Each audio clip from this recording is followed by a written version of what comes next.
All right, week 4 college football breakdown here. A nice ACC matchup between Clemson going to Winston-Salem to take on the Demon Deacons of Wake Forest. This line's a little short. I mean, seeing Clemson 7.5 point favorites at some spots on the road. Total right there at 55.5. Full disclosure, this is already a best bet for me. I laid the 7 with Clemson. If you do like Clemson, after you hear this video, I would recommend getting on that quickly because I do think this line will move in their favor as we get closer to Saturday. Fun fact. These teams have played. I mean, obviously, these teams play every year. Let's focus on the last 5 years. What do you think the average margin of victory has been for Clemson in this series? I'll tell you, 34 points per game. This is a mismatch. Wake Forest is not a good football team. They are who they've always been. They cannot stop the run. They're a totally unbalanced offense. Wake Forest escaped last week with a 1-point win against Liberty. They were outgained by almost 100 yards. Where would this line be if they would have lost that game outright? This line should be at least 10. I mean, this is a total mismatch. Clemson offensively, I've been the first guy to say, I think DJ Uyunglele will not be the starting quarterback by season's end. I think Cade Klubnik, their backup, true freshman, is the better option. And I think at some point, hell, maybe even next week when they play North Carolina State, because I think that is a matchup where he will get exploited. That's not going to happen here. Clemson's going to be able to ride the coattails of Will Shipley, their sophomore back. He's a really good running back, almost 5.5 yards per carry up to this point in his career. I said it. This Wake Forest team cannot stop the run. Vanderbilt, their running backs established the run. Liberty established the run. Why wouldn't Clemson be able to establish the run? Clemson's offense was obviously terrible last year. I don't think they're as bad. I think they're better up front. Shipley's a year older. And, while DJ Uyunglele might not be the best option still, I do think he has improved from how poor he was last year. Even last year, Clemson put up 48 against this Wake Forest defense.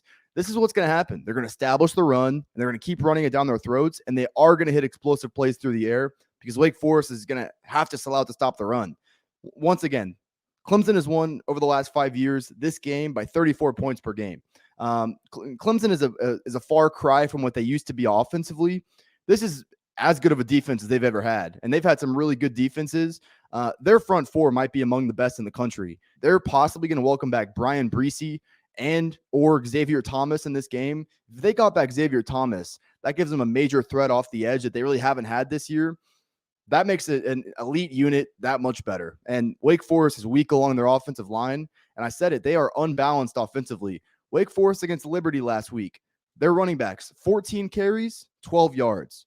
How do you expect that to translate against a top 5 defense in college football? Specifically a defense that's strength is in the front four. It ain't going to translate well. I think Clemson secondary is content to let Sam Hartman, get some easy completions early in this game. But as we've seen with these pass-first offenses, it's really hard to be a one-trick pony over the course of a 60-minute game when you're already at a disadvantage. And Sam Hartman's a guy that he had 14 picks last year, probably going to have multiple in this game. Clemson is going to let Wake Forest's passing game puke all over themselves because Wake Forest is not going to be able to run the football. If you can't run the football against Liberty, you're not running on this defensive line and linebacking core. That's simple. I think Sam Hartman is pretty experienced at this point, but I mean, over the course of his career, 58%, 8 yards per attempt. He's still not as good as people think he is. Wake Forest routinely does not step up in competition well. They've never stepped up well against Clemson. On both sides of the ball, I think they're at a pretty major disadvantage. This line is short. Don't overthink this. Best bet for me, 1.5 unit play, Clemson, minus the 7. I said it off the top. I would jump on this sooner versus later because I don't think this line is closing at 7. I think this is a pretty good number to get. I think Clemson wins this game by double digits. And we could look back at this and say, why do we think this was going to turn out any differently this year? This Wake Forest team is no different than they have been in years past. Appreciate y'all watching the video. If you like what you heard today, feel free to leave a like, subscribe, and don't miss any of the upcoming content. Comment your best look on this game down below. Side, total. If you're not a betting guy, just a prediction.